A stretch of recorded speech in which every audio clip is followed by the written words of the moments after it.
right, welcome to another episode of Piecing It Together, the podcast where we take a look at a new movie and try to figure out what movies might have inspired it. And today on the show, we are talking about Guillermo del Toro's new take on Frankenstein, the monster movie that we actually covered on this podcast many, many years ago with our good buddy Chad Clinton Freeman, and he is back to help me cover this new take on the monster and on the creature and on all of this great gothic horror that we are going to be talking about today. But before we get to it, I do want to remind you, as always, to make sure you are subscribed to Piecing It Together wherever you listen to podcasts. You can follow us on social media at Piecing Pod, and don't forget to join our Facebook group, Popcorn and Puzzle Pieces, where we continue the conversation about all the movies we talk about here on the show. And with that said, let's talk about Frankenstein. He has risen from the grave. It's Chad Clinton Freeman back on the podcast. How's it going, Chad? It's going good. I am so happy to be back. This is going to be fun. The perfect movie to discuss, too. Last time I was here was Mad Heidi. If people haven't seen that, they need to watch it. It's great. Oh, yeah. Definitely. But this is like a sequel to our Frankenstein episode that we did. Absolutely. And when we first started talking about doing this episode, I had forgotten we had done that. That was 2018. That was 7 years ago. That's crazy. But it is crazy. Yeah, and I'm still doing this podcast. We're still buddies, and I am definitely happy to have you back on. So, Guillermo del Toro is a figure who, I don't know why, but I have not covered a lot on this podcast. I feel like almost every time he has something out, I end up not covering it for one reason or another. Either it's end of the year where there's like so many movies to cover and it just kind of gets slipped behind or whatever. So I'm happy to be talking about him. I'm also happy to be talking about this because it's a big movie. And I know how much Frankenstein is like a big character for you. And so I'm happy to have you as the guest for this one. Yeah. Tell us a little bit before we start getting into some puzzle pieces about your background with Frankenstein. Oh, I just absolutely love Frankenstein. As far as iconic figures of movies, Frankenstein is right up there with Superman for me. Those are my like 1 and 2. I fell in love with Frankenstein as a little kid because I was trying to remember when exactly I did. It would have been in 2nd grade. It was actually from second grade. It was they had these orange books at the library that were like books about the movies, the Universal monster movies. And it was from that orange book that I first fell in love with Frankenstein, not having actually seen that movie yet. Okay. And then I probably saw young Frankenstein around that same time. Sure. Yeah, so that pretty much was my first time seeing the monster and just absolutely falling in love with the monster. And here recently I've been catching up on some of the old movies that I hadn't seen before because there's so many different Frankenstein movies. Oh yeah. It's and one of those things. Too great. Yeah, a lot of them aren't too great, and like continuity, forget about. It's just like, hey, let's make a Frankenstein movie, but it's just kind of all over the place. Yeah. So I know we're both movie guys. Have you read the original book? That was the other thing. I did read the book in high school as well, and so was a big fan of the book as well. That's something I want to go back because I don't read books really. Me neither. Yeah. Honestly, I haven't read a book in forever, but that is one that I do want to go back and read. And so haven't, but I will. Yeah, sounds like a plan. Well, let's start getting into some puzzle pieces here, and we'll talk about all these different things about Frankenstein along the way. But what do you have for your first puzzle piece? I'm gonna go because I got a ton of stuff to talk about, but I'm gonna go with a small little indie film that I just stumbled across on Amazon Prime a few years back. It's called The Dark. It's a 2018 movie Justin P. Lang is the director, and it's about a cannibal undead girl that lives Mhm. in the woods, and she is befriended by a blind boy. So we're talking like, I mean, they're maybe like, I don't know, 13, 14, maybe. They're really young kids. And Mhm. so it's such a interesting movie about uh, a cannibal who, and she's a savage, brutal killer. Mhm. And this boy uh, becomes friends with her, and then she actually helps him to basically go back to his life because not to give too much away, but he's in the woods for a reason, not Mm. by his own choice. Uh, and Gotcha. and she kind of like saves the day, and then they have this weird friendship, and then he eventually is able to go back, and then it's a weird ending, but no, I just love it. It's a fantastic film. Anybody that hadn't seen it, see The Dark. And the reason I bring that up is because number of reasons. One, just making something that normally is completely, people are afraid of, or is considered a monster, is considered, you know, just violent and horrible. And here with Frankenstein, Del Toro has made the absolute best, like, humanized version of this creature, Right. and Right. it's the best represent. I've always loved the creature and always had sympathy for the creature, but nobody can watch this movie without feeling that. And I think Right. that is really, really great that he does that with that movie, and that's what I love about this movie as well. Is this Yeah. the humanizing of something that normally just would be a complete outcast, rejection, and is considered you know bad and evil. Sure, sure. Yeah, and that makes total sense. Yeah, I haven't seen The Dark. I'm gonna have to check it out. It sounds really interesting. But definitely, I think that more than anything, I think is probably why Guillermo del Toro wanted to make this version of this story is to kind of make us sympathize with the creature so much more than maybe we ever have in any of the other Right. renditions of it. And so I think that that's a major draw for this particular version of the story. Um, I will go for my first one here.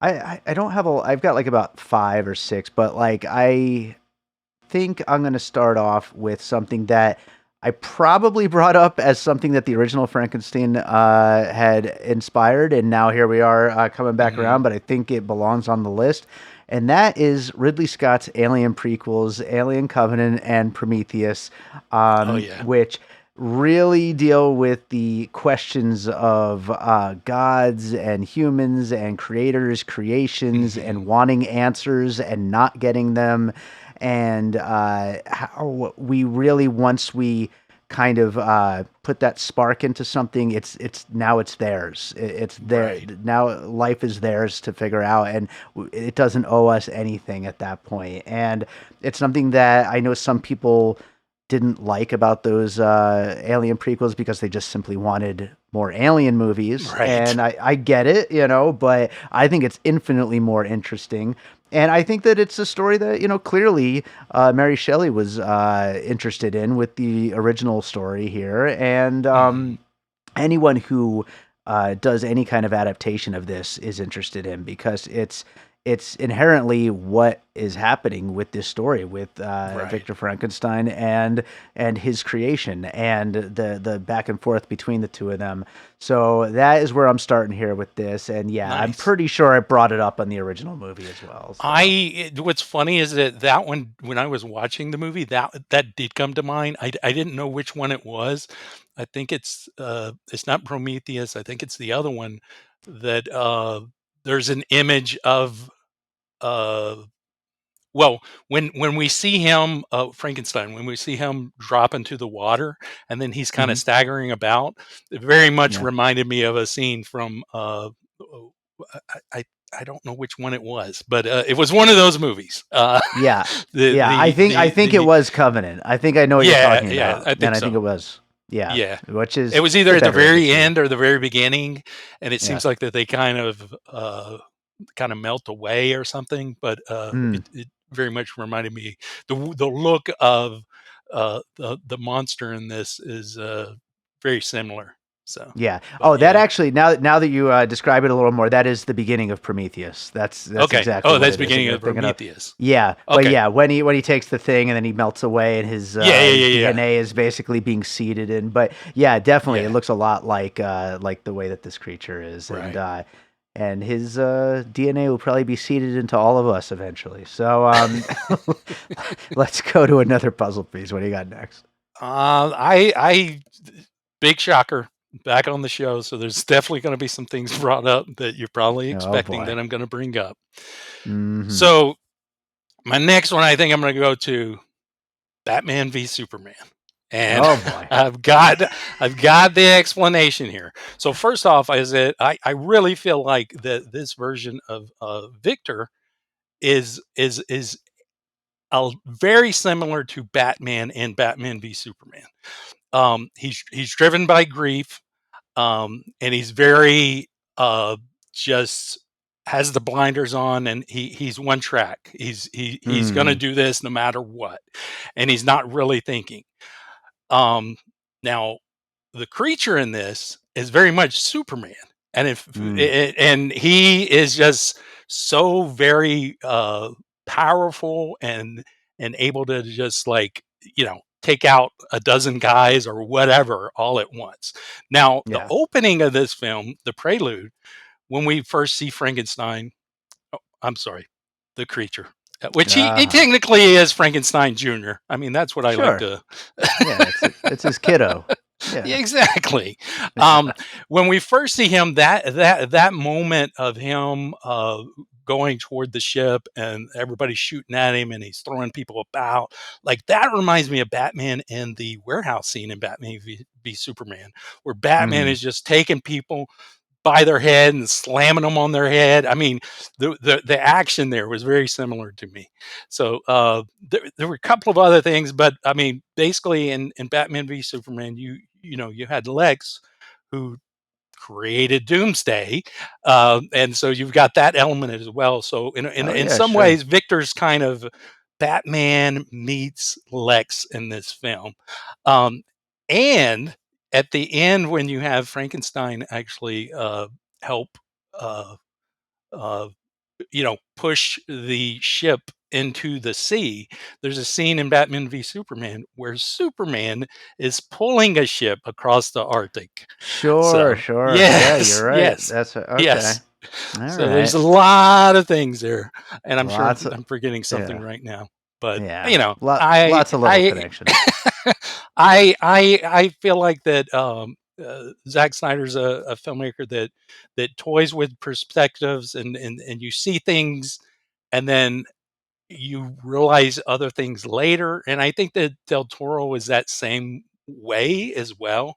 And with this film, he more so does it with the way he presents this with basically three big sections. Yeah. Prelude gives you one side or puts you into thinking what you're going to get out of the creature, what you're going to get out of Victor, and then Victor's story gives you one side, and then you get the other side, and then the ending that you know basically kind of washes a lot of what did happen previously away in that kind of simplified version of the Martha scene. And if you think about it, the Martha, this movie, Victor is the name. Uh-huh. And I just know for now that because of this film, Victor is now going to be a punchline, and people are going to know exactly where it's from, just like how Martha is. There you So go. I think so. I think very well could happen. And I do think some of those points are definitely spot on, even if it is hilarious that you've brought up Batman v Superman here. I do think there's definitely some parallels there. So, since you're bringing it to the superheroes, though, I am going to go to my biggest kind of critique of this Mhm. movie, which is the superhero like nature of Frankenstein's creature. I almost called him Mhm. Frankenstein. So I was using Wolverine as my version. You could go to Deadpool. I mean, any of these superheroes Mhm. that like are basically immortal. And I like I said, I've never read the original book. I don't know. It doesn't make sense to me that this character would be completely immortal like that, where he's I left for dead and then spawns all of his wounds and all that. Yeah, as far as I remember, he's not. He's not Hmm. because the end of that is very bleak and very dark. Um, because you're left with a feeling basically that he's gone and you know uh, ended himself essentially. Yeah, So, yeah, but yeah, no, I think that that was something that was added. I enjoy the superhero aspects of this film. I mean, and I think that it balanced it well because it's very hard to not go complete superhero. So he's kind of gone a foot in and a foot out yeah. with the superhero elements. And yeah, no, I totally agree that, that was definitely there.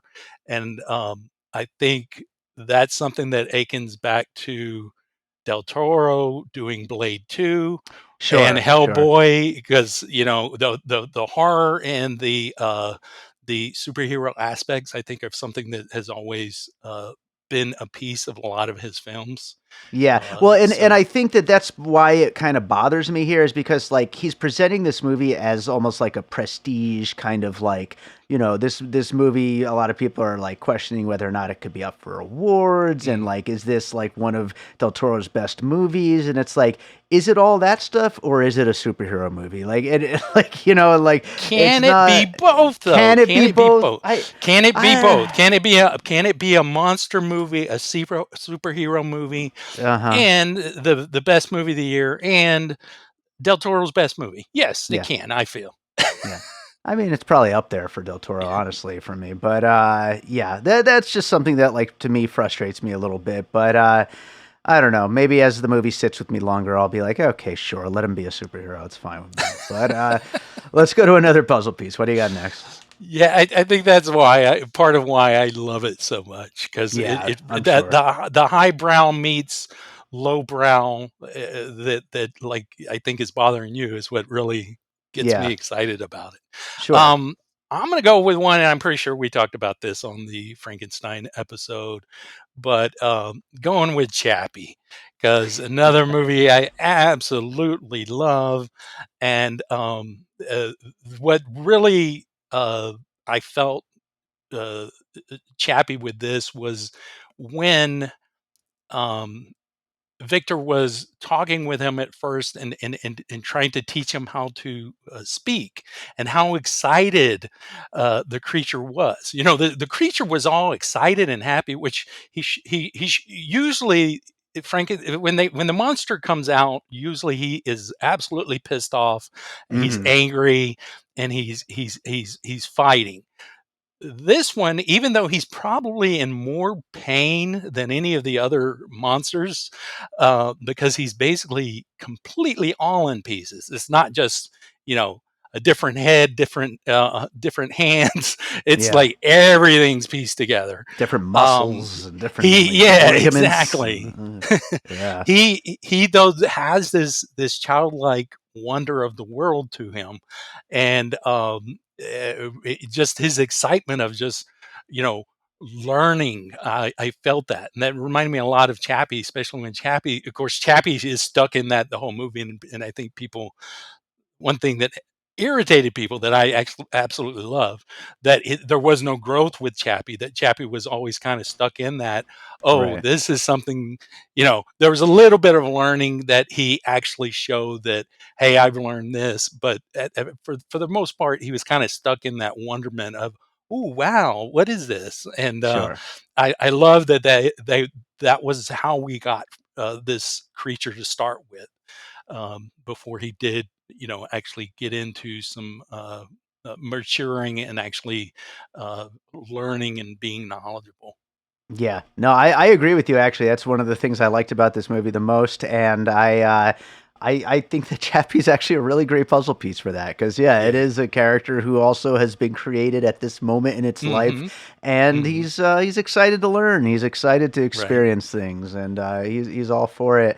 It wasn't on my list, but I'd even maybe put Yeah. Poor Things on my list as something like that as well. But that, of course, is a Frankenstein story, so absolutely it fits in there as well. But I will go for my next one for the Re-Animator, which I haven't seen in quite a while. But if I remember correctly, there are scenes of the reanimated corpse like on a table, like starting to Mhm. like For regain sure. consciousness, and I think that that was probably a major touchstone visually for what Del Toro wanted to do here with showing how this doctor has managed to get to his big experiments and get to his big breakthrough. Yeah, the whole just evolution that we get to see is so much fun with this, and seeing that process because a lot of times that gets skipped over with any of Hmm. the Frankenstein movies. It's just Yeah. like we start off with absolutely mad doctor who is, putting the pieces together of his monster, but there's no evolution to getting there. If I remember right, I think the movie Victor Frankenstein showed a little bit of that evolution, but not quite like this. And so, Mm. yeah, no, I really did like that. And no, that's a great piece. I'm sure that being one of the uh, infamous what is it 80s really silly gory kind of movies. I'm sure Del Toro was a huge fan of Oh, Reanimator. absolutely. And I really hope like I'm very happy that he got to make this movie, and I know he's been on like this journey to make these like really big, beautiful movies. But I hope he makes something a little bit more B movie, a little bit more down in the dirt of like that kind of thing at some point because I think he would be really great at it, and I think Oh yeah. I feel like he would have such a fun time making a movie like that, and so I Right. just love to see it happen. So Yeah. we'll see, but. Yeah, no, I agree. Yeah. What do you got next? What do I have next? I've got all kinds of stuff, but let's just see. Oh, you know what? How about I do a couple of quick ones here? Sure. Because one thing as I was watching it, and it was reaffirmed by something I read about the inspiration for Victor. Um, I just he felt very 90s kind of rock star, and I was Mm. thinking of, like, Dracula 2000 and Queen of the Dam and The Crow, like, the swagger that those characters have. It felt like this guy was not just some nerdy, mad doctor, that he was a just like could have been, the lead in Queen of the Dam, or could have been Dracula in Dracula 2000, or it could have been the Crow. Just the way he moved and the way he just carried himself, he had such a swagger to him. And then I read that part of the inspiration that Del Toro had is that he wanted him to be a rock star.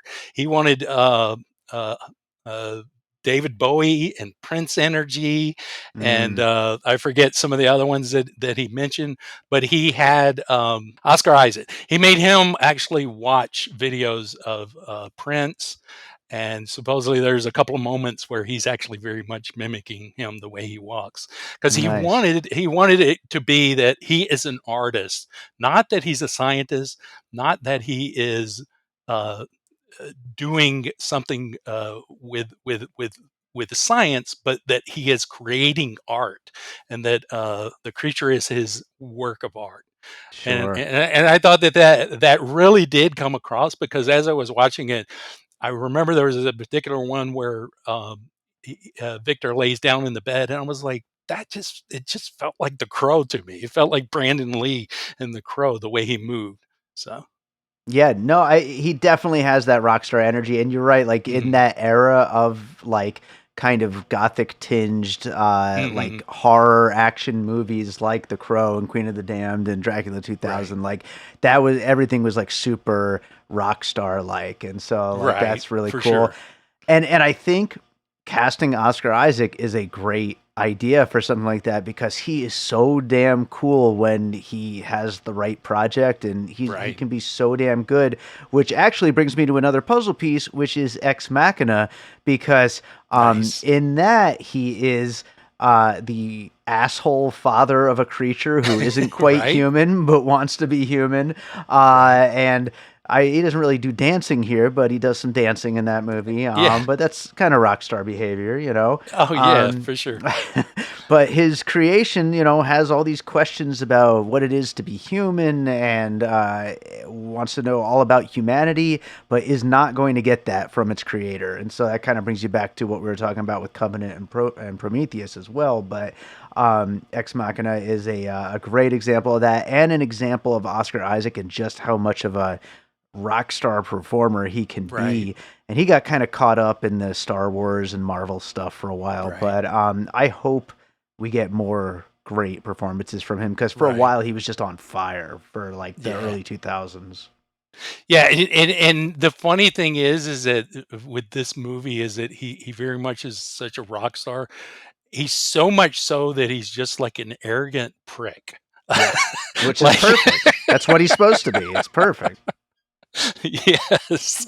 But yeah, no, I wasn't even thinking about that one. That is a great pick because that plays a line with like you were saying, even with Chappie with the whole the maker creating them, and then the being just wondering, why am I here? What am I doing?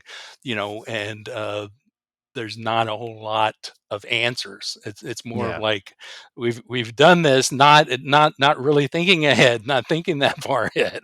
Yeah, we didn't So think what like the why. We just wanted to try it and make it happen, and here it is. And yeah, like, oh, whoops. you know. So, yeah. but what do you got next? Um, well, I was going to mention a couple of things from uh, older Frankenstein movies. The Okay. first one is the scene at the end where the creature gets the dynamite and then like explodes and then kind of like melts back together. Hmm. That reminded me a lot of actually the original 1910 Frankenstein short that Thomas Edison produced. The The one that way that the creature the one that comes, I, the one that I ripped content from my Pup Pups music video. the the way that the creature like comes to life in that is it because they basically melt something and then they play it backwards, so it's Yeah. like it had that same kind of effect after he exploded from the dynamite and then kind of reanimated. Oh, that's um cool. Yeah, yeah.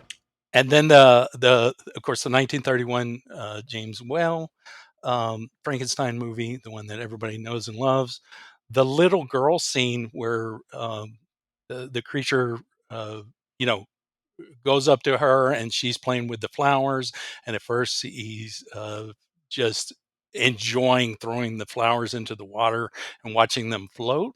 Reminded me when in this movie whenever he has the leaf and he's putting the leaf into the water and then Sure. he's running and watching it. It's almost like in a in a dog kind of way when a dog does something or a cat does something and it's kind of accidental and then they get really excited about what they're seeing. Yeah. That excitement and that energy that just reminded me of that scene with the little girl from the 1931 film, and of course that scene takes a turn, but Mm. luckily in this one, I think what I really like is that he Del Toro stayed away from a lot of that of, oh, the creature accidentally kills a little girl or accidentally kills a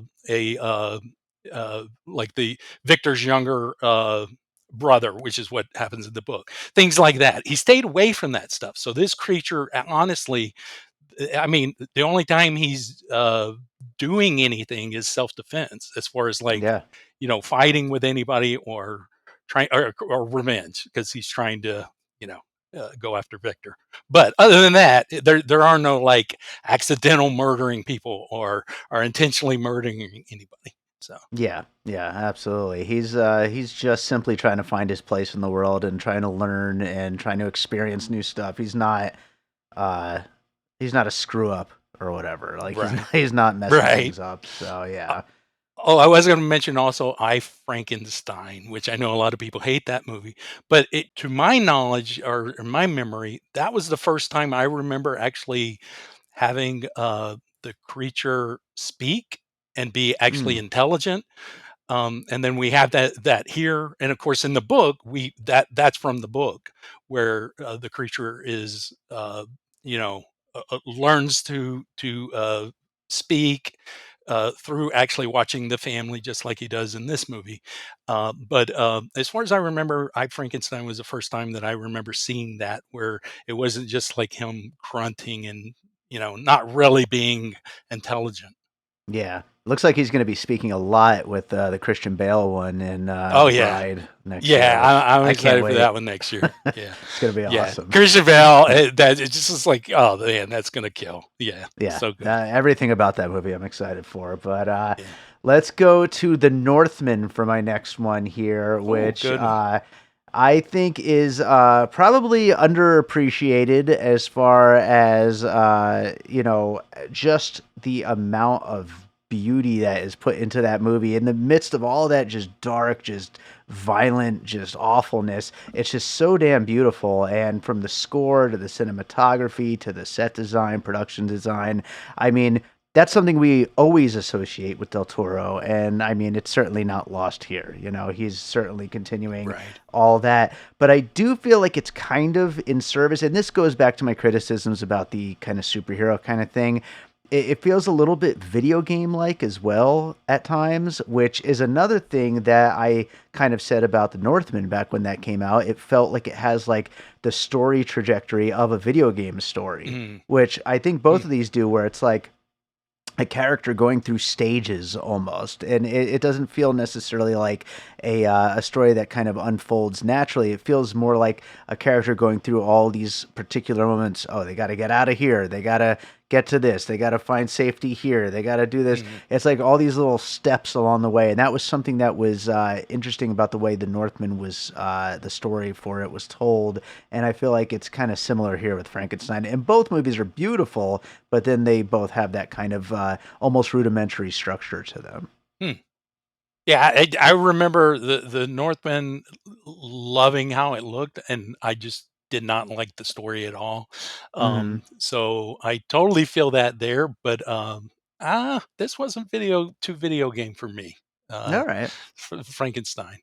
fair enough. Yeah, you know, as far as the epicness and the just the huge scale of this film, though, I think that yeah, The Northman is definitely a great one to compare it to. Right on. I did absolutely love the score on this movie too, and Oh, sure.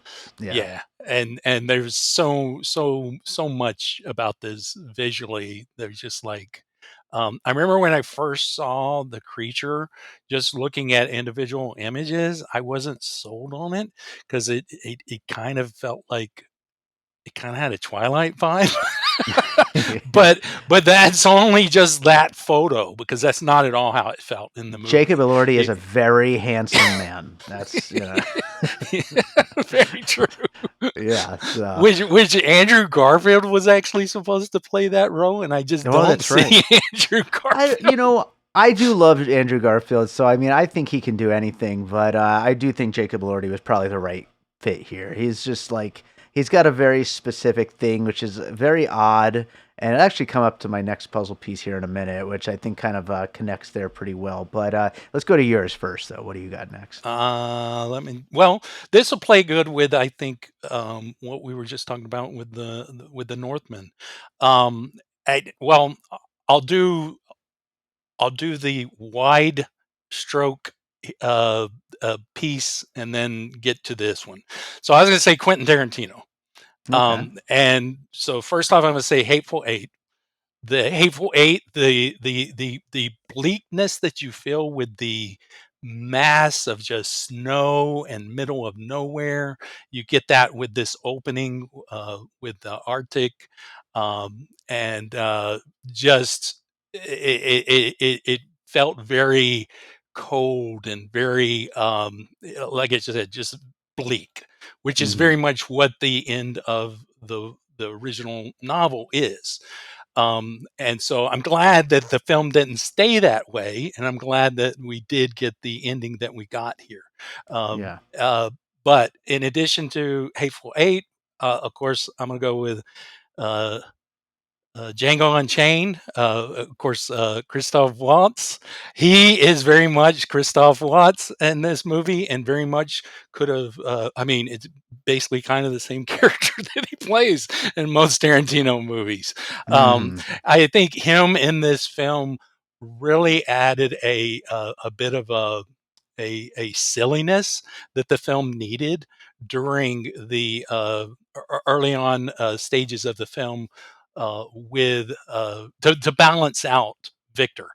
Yeah. So I very much enjoyed him in this. I thought he was fantastic, and I was just like, this kind of giving me Tarantino vibes. And then just the fact that it was a movie broken in like three chapters, and you essentially got um, three different perspectives of the film.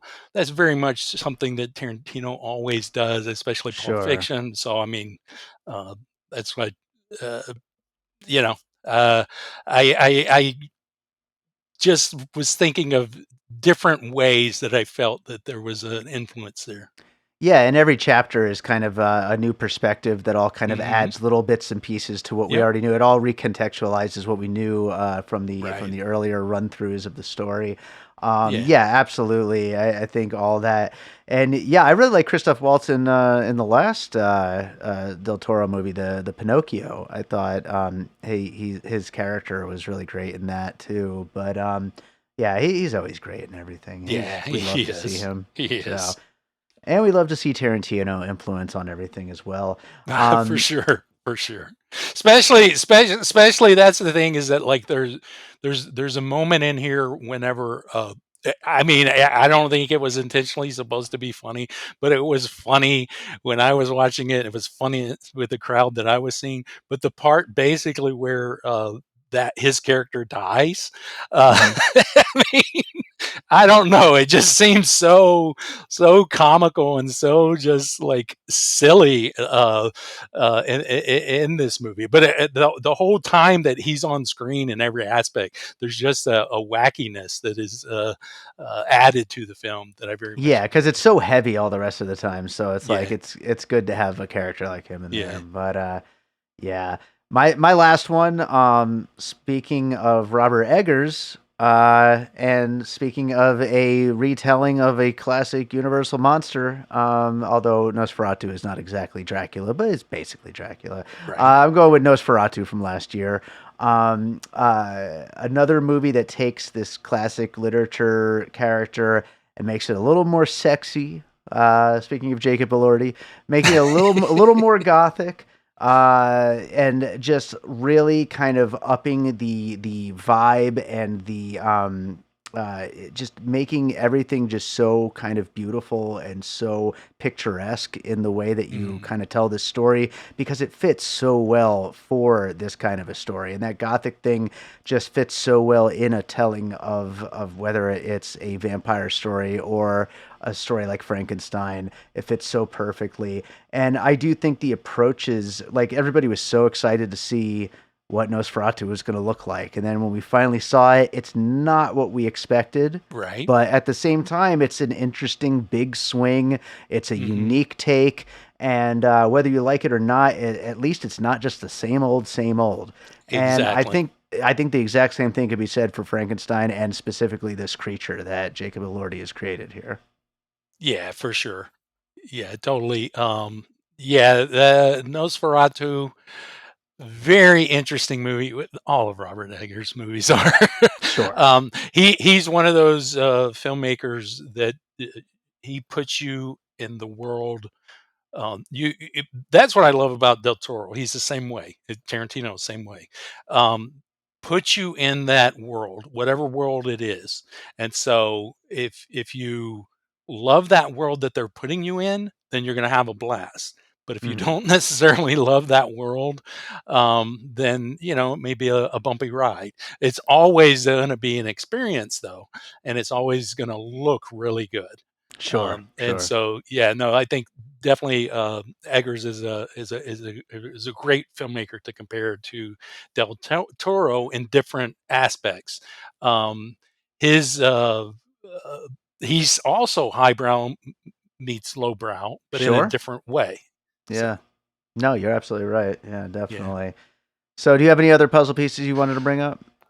I got a whole bunch, but Of course. let's see, what did I write down here? Oh, I was going to say I forgot to mention when I was talking about the Frankenstein movies. Bride of Frankenstein, of course, Mia Goth and her outfit, her wedding outfit with the bandages, it gave off a very Bride of Frankenstein vibe to it, which we Okay, hadn't yeah. talked about her. To me, she's like one of the best things about the movie.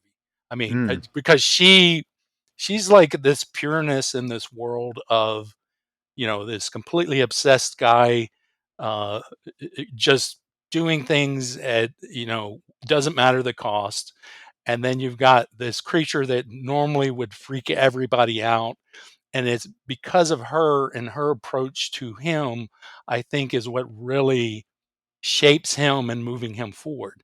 Because the creature was all, like I said, he was very whimsical, very very like happy, and then as soon as he was chained up by Victor, it was like, what the heck's going on here? And yeah, it's like yeah. he began to be just kind of stew in his pain and his anger. And then she is the one that comes in, and because she's not afraid of him, because she's interested in everything and wants to know and wants to learn just as he does. And so there's just an interesting relationship there, and the fact that she kind of is part of the drive that pushes Victor forward, and then she is the drive that pushes the creature forward. I think she's Mhm. just such a fantastic, like pure um, character in the film, and so Yeah. I thought she was great. No, that's a And really good read on it. Yeah, because she's kind of like inspiration for both of them. right. Yeah, Which, I and like I that. didn't realize this in watching it, she's also the mother. She's playing two roles here. She loves to Mm, do that. So she plays Victor's mom. And so essentially, Elizabeth is Victor is seeing her, I think, as a replacement for his mom. mm, And yeah. so, but no, yeah, there's so many neat things like that. I mentioned I Frankenstein, but I didn't. Oh yeah, I did mention Victor Frankenstein. Here's an interesting thing. Victor's dad. As soon as he comes on screen, you're like, oh, that makes sense that this guy is his dad, Charles Dance. Um, because he is a guy that's like in every movie that you can think of, from Dracula Untold to Underworld, and he was actually the creature in Victor Frankenstein. Okay. All right. He just Nice. has that look of like the old school Hammer horror type of films, and he like as soon as I saw him, I was like, wait a second, is that? And then I was like, oh, that guy's no longer alive, and I couldn't place who he was until I looked him up. But I was like, oh, okay, now I know. So Yeah, yeah. No, that guy definitely has the look for sure. for sure, Yeah. yeah. Yeah. And he's in The Witcher, he's in Game of Thrones, he's in like any sort of like um, gothic or medieval or ancient type of movies like that. So yeah. Excellent. Excellent. Any Yeah, I others got you a want to whole bring up? bunch, but we can go on because I mean, well, Yeah. Metropolis. I think the look of the creature, supposedly Del Toro was inspired by C-3PO, but I think C-3PO was inspired by the Tin Man and also Metropolis. So I think Sure. Metropolis, 1927.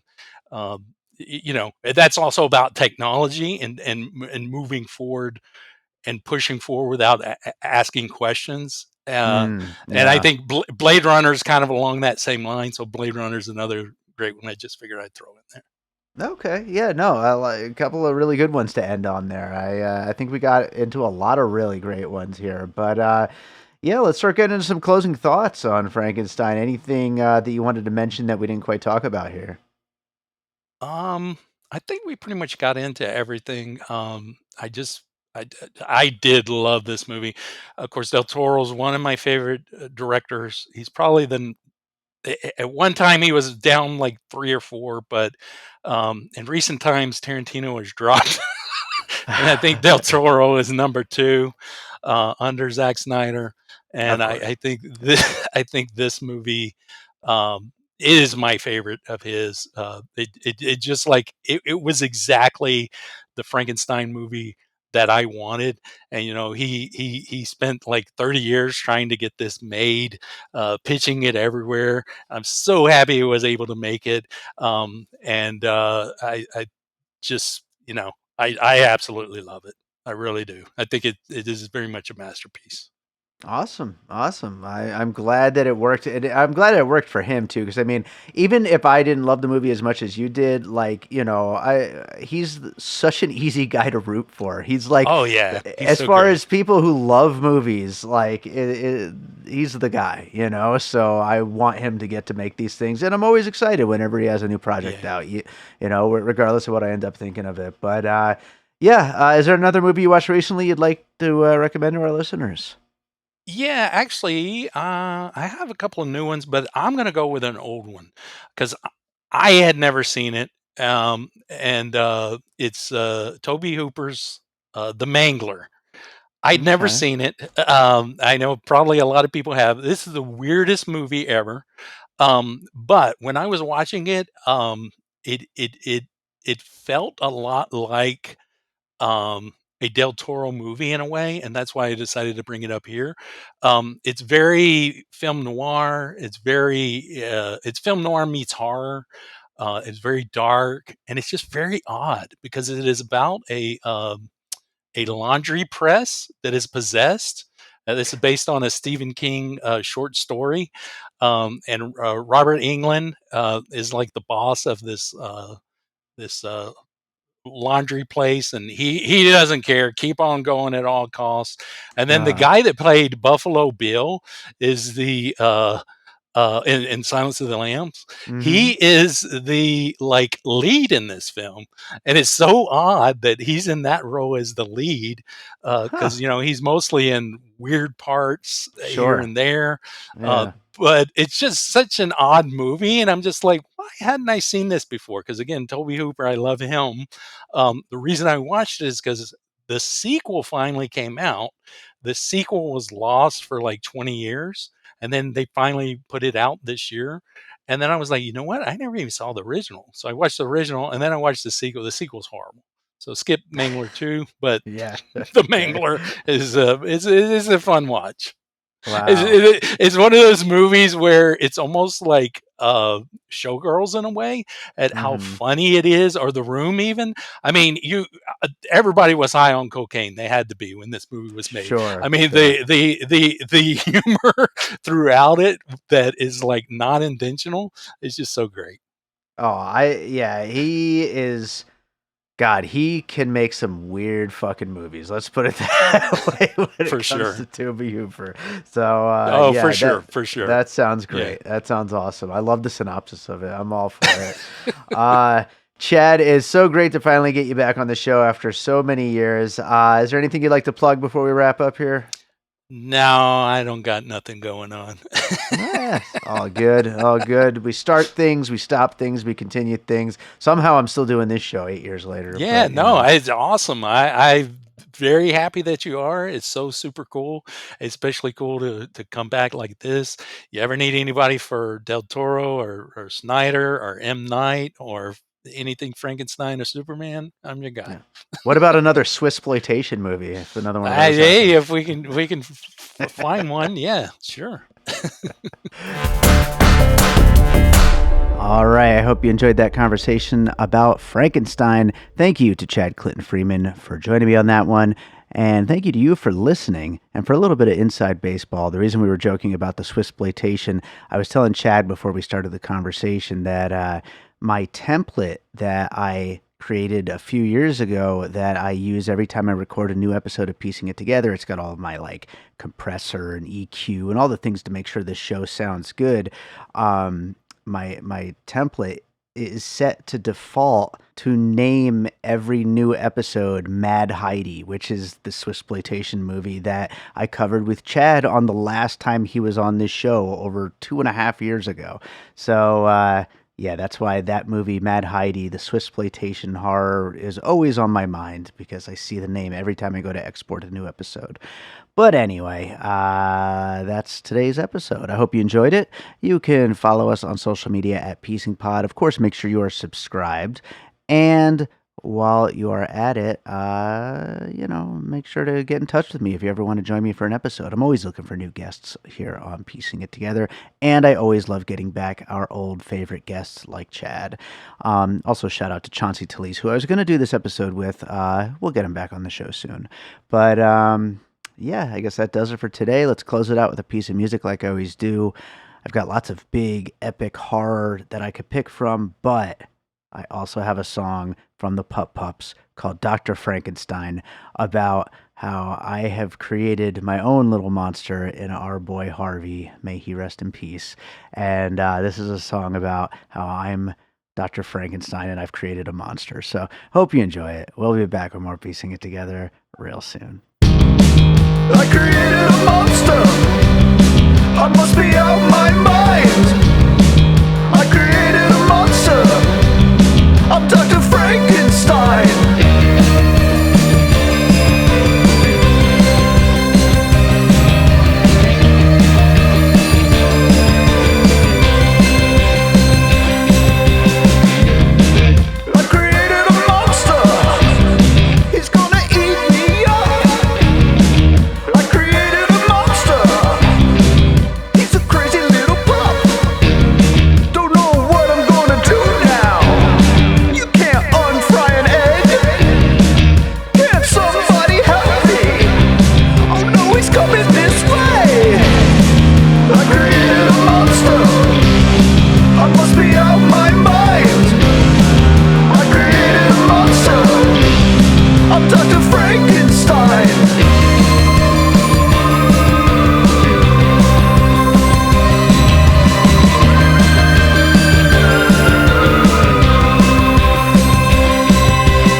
An All Points West production, produced by David Rosen in Las Vegas.